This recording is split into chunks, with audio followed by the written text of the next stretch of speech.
4 മണിക്കൂർ നീണ്ട ചോദ്യം ചെയ്യലിന് ശേഷമാണ് ഷൈൻ ടോം ചാക്കോയുടെ അറസ്റ്റ് പോലീസ് രേഖപ്പെടുത്തിയത്.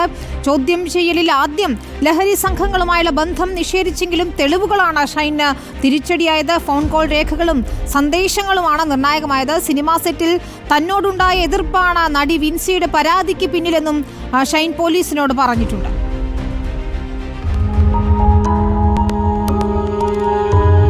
ഷൈനിന്റെ വിശദമായ ചോദ്യം ചെയ്യലാണ് ഇന്ന് നടന്നത്.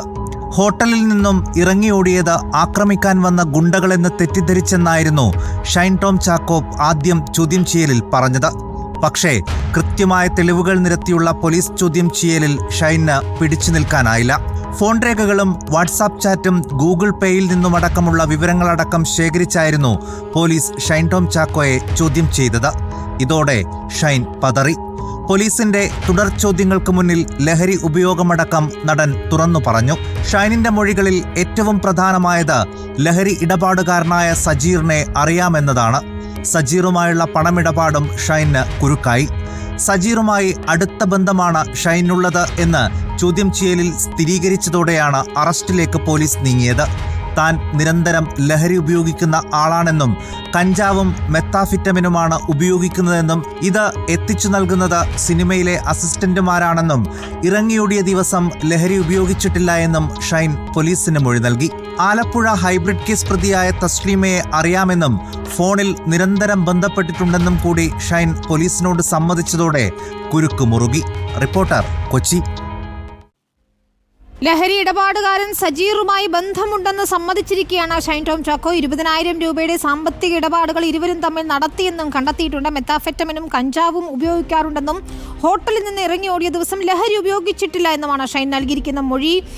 ഏതായാലും തടവ് ശിക്ഷ ലഭിക്കാവുന്ന കുറ്റങ്ങൾ തന്നെയാണ് ചുമത്തിയിരിക്കുന്നത്. സജോ ദേവസിയുണ്ട് വിശദാംശങ്ങളുമായി. സജോ, ഏറ്റവും പ്രധാനപ്പെട്ട കാര്യം ഈ ലഹരി ഡീലറുമായുള്ള ഷൈൻ ടോം ചാക്കോയുടെ ബന്ധമാണ്. ഏതായാലും ഇയാളെ അറിയാമെന്ന് സമ്മതിക്കുന്നുണ്ട്. 20,000 രൂപ ഓടിപ്പോയ ദിവസം തന്നെ അക്കൗണ്ടിലേക്ക് ട്രാൻസ്ഫർ ചെയ്തതിൻ്റെ തെളിവുകളൊക്കെ തന്നെ പോലീസിന് ലഭിച്ചിട്ടുണ്ട്. ഇനി സജീറിനെ കണ്ടെത്തുകയും മൊഴിയെടുക്കുകയും ഒക്കെ നിർണായകമാകും. നടനെതിരെ ഇയാൾ കൂടി മൊഴി നൽകിയാൽ കൂടുതൽ കാര്യങ്ങൾ പ്രതിസന്ധിയിലാക്കും ഷൈനെ സംബന്ധിച്ചിടത്തോളം. അല്ലെങ്കിൽ തന്നെയും ഈ ലഹരി ഡീലർമാരുമായി എന്ത് ബന്ധം ഷൈന് എന്ന കാര്യത്തിൽ ഇനിയും ഒരുപാട് അന്വേഷണങ്ങൾ നടക്കേണ്ടതുണ്ട്. വിനിത, ഈ കേസിൽ തുടർന്ന് അങ്ങോട്ടേക്ക് വിപുലമായ അന്വേഷണം വേണ്ടിവരും എന്ന കാര്യം ഉറപ്പാണ്. ആ കാര്യം അന്വേഷണ സംഘം തന്നെ വ്യക്തമാക്കുകയും ചെയ്യുന്നുണ്ട്. ഏറ്റവും പ്രധാനപ്പെട്ടത് ഇത് മലയാള ചലച്ചിത്ര ലോകവുമായി കൂടി കണക്ട് ചെയ്യുന്ന ഒരു പ്രധാനപ്പെട്ട കേസായി മാറും എന്ന കാര്യത്തിൽ സംശയമൊന്നും വേണ്ട. കാരണം നേരത്തെ തന്നെ ഷൈൻ ടോം ചാക്കോ നൽകിയ മൊഴിയിൽ തന്നെ പറയുന്നുണ്ട് സിനിമാ സെറ്റുകളിൽ തനിക്ക് ലഹരി ലഭ്യമായിട്ടുണ്ട്, താൻ ഉപയോഗിച്ചിട്ടുണ്ട് എന്നതടക്കം. അതുൾപ്പെടെ സജീർ നടത്തിയ ഇടപാടുകൾ പ്രധാനപ്പെട്ട ഒരു ലഹരി ഇടപാടുകാരനാണ്. സജീറിലേക്ക് എത്തണം അന്വേഷണ സംഘത്തിന്. അതുകൂടാതെ ഷൈനെ വീണ്ടും വിളിച്ചു വരുത്തി വിശദമായി ചോദ്യം ചെയ്യുന്നുണ്ട്. ഏതെല്ലാം സെറ്റുകളിൽ എവിടെയൊക്കെ വെച്ച് എങ്ങനെ ലഹരി ഇടപാടുകൾ, ആ സമയത്തെ സാമ്പത്തിക ഇടപാടുകളുടെ സ്റ്റേറ്റ്മെന്റുകൾ മാത്രം പരിശോധിച്ചാൽ ഇതിലേറെക്കുറെ വിവരങ്ങൾ ലഭ്യമാകും. അത് ഇതിനകം തന്നെ പോലീസ് ശേഖരിച്ചിട്ടുണ്ട്. അതിൽ നിന്ന് തന്നെ പ്രധാനപ്പെട്ട ഒരു കണക്ഷൻ പോലീസിന് നേരത്തെ തന്നെ കിട്ടിയതാണ്. അതായത് പലപ്പോഴും ചലച്ചിത്ര മേഖലയിലെ മാത്രമല്ല പൊതുവിടങ്ങൾ, നമ്മൾ ഷൈൻ ടോം ചാക്കോയുമായി ബന്ധപ്പെട്ട കാര്യങ്ങൾ പറയുമ്പോൾ അതിൽ സിനിമാ മേഖലയുമായി ബന്ധപ്പെട്ട കാര്യങ്ങൾ കൂടി പറയുന്നതേ ഉള്ളൂ. സിനിമാ മേഖലയിലെ ലഹരിയുടെ വല സംബന്ധിച്ച് പലപ്പോഴും ആരോപണങ്ങൾ ഉണ്ടെങ്കിലും നേരിട്ട് അത്തരം കേസുകളിലേക്ക് വളരെ വേഗത്തിൽ എത്തിച്ചേരുന്നത് പതിവുള്ളതല്ല. അല്ലെങ്കിൽ അത്തരം സംഭവങ്ങൾ ഉണ്ടാകാറില്ല. പലപ്പോഴും പലരും പിടിയിലാകാറുണ്ട് ക്യാരിയർമാർ. ആ ഘട്ടത്തിൽ മൊഴികൾ ഉണ്ടാവാറുണ്ട്. അതിനപ്പുറത്തേക്ക് കാര്യങ്ങൾ പോയില്ല. ഇനി പക്ഷേ കാര്യങ്ങൾ അങ്ങനെയല്ല. ഈ കേസിൽ നിന്ന് ഷൈൻ ടോം ചാക്കോയ്ക്ക് എളുപ്പത്തിൽ ഊരാൻ കഴിയില്ല എന്ന കാര്യം ഉറപ്പായിട്ടുണ്ട്. ഷൈന് മാത്രമല്ല, ഷൈന് ചുറ്റും ഈ കാര്യത്തിൽ ഏതെങ്കിലും നിലയ്ക്ക് സഹായങ്ങൾ നൽകുകയോ അതല്ലെങ്കിൽ ഷൈൻ കൂടി ഉൾപ്പെട്ട അല്ലെങ്കിൽ ഭാഗവാക്കാകുന്ന നെറ്റ്വർക്കുകൾ ഉണ്ടോ, അങ്ങനെ സൗഹൃദ വലയങ്ങളോ സംഘങ്ങളോ ഉണ്ടോ എന്നതൊക്കെ പ്രധാനപ്പെട്ടതാണ്. അവർ കൂടി ഭയക്കേണ്ടി വരും എന്നത് നിസ്തർക്കമാണ്. കാരണം ഷൈൻ തന്നെ ആദ്യഘട്ടത്തിലെല്ലാം നിരാകരിക്കുമ്പോഴും പിന്നീട് ചോദ്യം ചെയ്യലിൻ്റെ ഒരു വേള കഴിഞ്ഞതോടുകൂടി പതറുകയും ലഹരി ഉപയോഗിച്ചിട്ടുണ്ടെന്നും പലരും തനിക്കതിന് സഹായങ്ങൾ നൽകിയിട്ടുണ്ടെന്നും പറയുന്നത് പിന്നീട് അങ്ങോട്ടേക്കുള്ള വിപുലമായ അന്വേഷണത്തിനുള്ള ഒരു സാധ്യത തുറന്നിടുകയാണ്. ഇപ്പോൾ ഒരു കേസുണ്ട്. ആ കേസിൽ ഇപ്പോൾ തന്നെ 2 പ്രതികളുണ്ട്. കൂടുതൽ പ്രതികളിലേക്ക്, കാരണം 20,000 രൂപ അയച്ചു നൽകിയ വ്യക്തി എന്തിനാണ് സജീറുമായി ഈ സാമ്പത്തിക ഇടപാട്, സജീറിന്റെ പശ്ചാത്തലം ഇതിനകം തന്നെ തന്നെ അന്വേഷണ സംഘത്തിന് കൃത്യമായ വിവരങ്ങളുള്ളതാണ്. കാലങ്ങളായി സജീർ അന്വേഷണ സംഘത്തിന്റെ റഡാറിലുള്ള ആളുമാണ്. അതുൾപ്പെടെ ലഹരി സംഘത്തിന്റെ വലിയ നെറ്റ്വർക്കിലേക്ക് ഈ കേസ് വഴി പ്രവേശിക്കാൻ കഴിയും എന്ന അന്വേഷണ സംഘം ഇപ്പോൾ പ്രതീക്ഷിക്കുന്നുണ്ട്, അല്ലെങ്കിൽ അങ്ങനെ വിശ്വസിക്കുന്നുണ്ട്.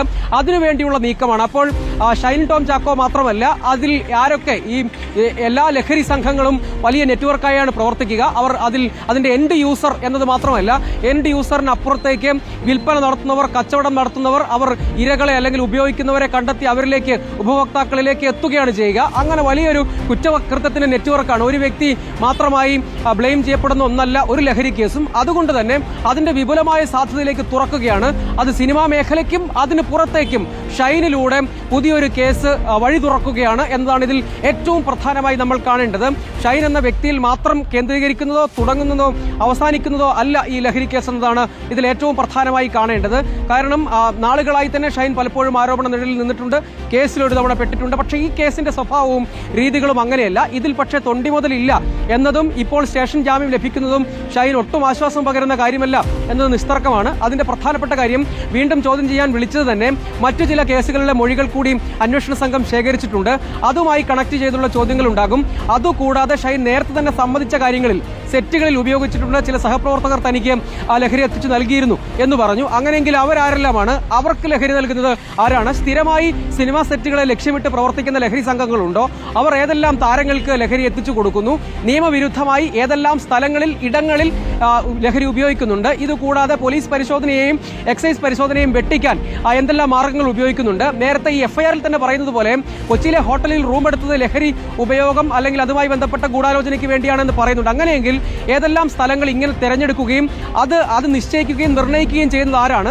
ഈ സ്ഥലങ്ങളിലേക്ക് വളരെ സുരക്ഷിതമായി ലഹരി എത്തിച്ചു കൊടുക്കുന്നത് ആരാണ്? തുടങ്ങിയ വളരെ വിപുലമായ അന്വേഷണത്തിന്റെ ഒരു തലമാണ് ഇപ്പോൾ തുറക്കപ്പെട്ടിരിക്കുന്നത് എന്നതാണ് കാണേണ്ടത്. അതുകൊണ്ട് ഈ എഫ്ഐആർ കേവലം ഒരു എഫ്ഐആറും അതിന്റെ അന്വേഷണവും എന്നതിനപ്പുറത്തേക്ക് സംസ്ഥാനത്തെ ലഹരി ഇടപാടുകളിൽ, അതായത് ഏറ്റവും കൂടുതൽ പണം ചിലവഴിക്കപ്പെടുന്ന ചില മേഖല, അതായത് പർച്ചേസിംഗ് പവറും ഉപയോഗിക്കുന്ന ആളുകളുടെ എണ്ണവും കൂടുതലുള്ള മേഖലകൾ കേന്ദ്രീകരിച്ച് ലഹരി ഒഴുക്ക് സ്വാഭാവികമായും വ്യാപകമാകുമല്ലോ.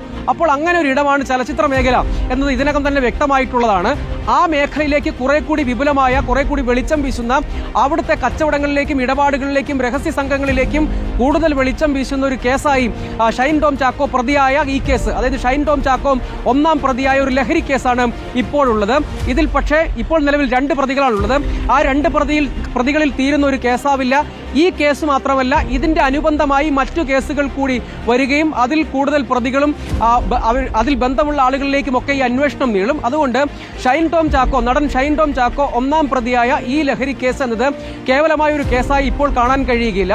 ചലച്ചിത്ര മേഖലയ്ക്കും അതിന് പുറത്തും നിൽക്കുന്ന ലഹരി സംഘങ്ങളിലേക്ക് കൂടി നീളാൻ സാധ്യതയുള്ള ഒന്നാണ്. കാരണം ശക്തമായ മൊഴികൾ നേരത്തെ തന്നെ പലപ്പോഴും പ്രതിരോധിച്ചു നിന്ന ഷൈൻ പതറിപ്പോകുന്നത്, ചോദ്യം ചെയ്യലിന്റെ ഒരു വേളയിൽ പതറിപ്പോവുകയാണ് ചെയ്തത്. പോലീസിൽ നിന്ന് നമുക്ക് മനസ്സിലാക്കാൻ കഴിഞ്ഞൊരു കാര്യം, പിന്നീട് ലഹരി ഉപയോഗിച്ച കാര്യവും അതുമായി ബന്ധപ്പെട്ട അനുബന്ധ കാര്യങ്ങളും പറയുകയാണ് ചെയ്തത്. അതായത് പ്രാഥമികമായ ഒരു ചോദ്യം ചെയ്യലാണ് യഥാർത്ഥത്തിൽ പൂർത്തീകരിച്ചത്. വിശദമായി സമയമെടുത്ത് ചോദ്യം ചെയ്തെങ്കിൽ കൂടിയും അതിൽ തന്നെ ഈ കേസിലേക്ക് കണക്ട് ചെയ്യുന്ന, കാരണം ഈ കേസിൽ തൊണ്ടി മുതലില്ല. ഷൈൻ 10:55 ഏതാണ്ട് ഒരു 10:58 കൊച്ചിയിലെ ഹോട്ടലിൽ നിന്ന് ഡാൻസ് ഓഫ് സംഘത്തെ വെട്ടിച്ച് ജനലിൽ കൂടെ ചാടി ഇറങ്ങി ഓടി രക്ഷപ്പെട്ടു പോവുകയാണ് ചെയ്തത്. അവിടെ മുതലാണ് ഈ കേസിന്റെ തുടക്കം. പക്ഷേ ആ കാര്യങ്ങളിലേക്ക് കണക്ട് ചെയ്യുന്ന ഒരു എഫ്ഐആർ രജിസ്റ്റർ ചെയ്തതിന് മുന്നോടിയായുള്ള ചോദ്യം ചെയ്യൽ മാത്രമാണ് ഇപ്പോൾ നടന്നത്. അതിന്റെ അടിസ്ഥാനത്തിൽ എഫ്ഐആർ രജിസ്റ്റർ ചെയ്യുകയും ഷൈനെയും സുഹൃത്ത് മുർഷാദിനെയും 2ാം പ്രതിയുമാക്കി എഫ്ഐആർ രജിസ്റ്റർ ചെയ്യുന്നു, അറസ്റ്റ് രേഖപ്പെടുത്തുന്നു, തൽക്കാലം സ്റ്റേഷൻ ജാമ്യത്തിൽ വിട്ടയക്കുന്നു. അതായത് ഇപ്പോൾ ചുമത്തിയ കുറ്റകൃത്യങ്ങളുടെ അടിസ്ഥാനത്തിൽ സ്റ്റേഷൻ ജാമ്യം മാത്രമേ ബാധകമാവുകയുള്ളൂ എന്നതാണ്. മറ്റു കൂടുതൽ വകുപ്പുകൾ ചുമത്തണമെങ്കിൽ അതിന് തൊണ്ടി മുതലോ അതല്ലെങ്കിൽ കുറെ കൂടി വിപുലമായ തെളിവുകളോ നേരത്തെ ഇപ്പോൾ സാമ്പിളുകൾ എടുത്തിട്ടുണ്ട്. അതായത് നഖത്തിന്റെ, മുടിയുടെ രക്തസാമ്പിളുകളൊക്കെ ഉണ്ട്. അതിന്റെ പരിശോധനാ ഫലം വരണം. അപ്പോഴാണ് സമീപകാലത്ത് നിശ്ചിത ഇടവേളയിൽ രാസലഹരി ഉപയോഗിച്ചിട്ടുണ്ടോ എന്നൊക്കെ വ്യക്തമാവുകയുള്ളൂ. അപ്പോൾ അതിന്റെ ചാർജുകളോ വകുപ്പുകളോ മാറാം. ഇനിയിപ്പോൾ ഇതിനെല്ലാം അപ്പുറത്തേക്ക് ഈ സിനിമാ സെറ്റുകളിൽ ലഭ്യമാകുന്നു. അങ്ങനെ തടസ്സമൊന്നുമില്ലാതെ ഒരുപാട് ആളുകൾ ജോലി ചെയ്യുന്ന സിനിമാ സെറ്റിലേക്ക് ലഹരി എങ്ങനെയാണ് ഒഴുകുന്നത്, അത് മറച്ചു പിടിക്കാൻ, മറ്റുള്ളവരിൽ നിന്ന് മറച്ചു പിടിക്കാൻ സിനിമാ സെറ്റുകളിലേക്ക് എങ്ങനെയാണ് ലഹരി എത്തുന്നത്? തനിക്ക് സെറ്റിലുള്ളവർ ആണ് പലപ്പോഴും ലഹരി എത്തിക്കുന്നത് എന്ന ഷൈൻ ടോം ചാക്കോയുടെ വെളിപ്പെടുത്തൽ ഏതായാലും ഒരു ബോംബ് തന്നെയാണ്. ഇനി എങ്ങനെയാണ് സിനിമാ മേഖലയിലേക്ക് അന്വേഷണം പോകുന്നതെന്നൊക്കെ നമുക്കറിയണം.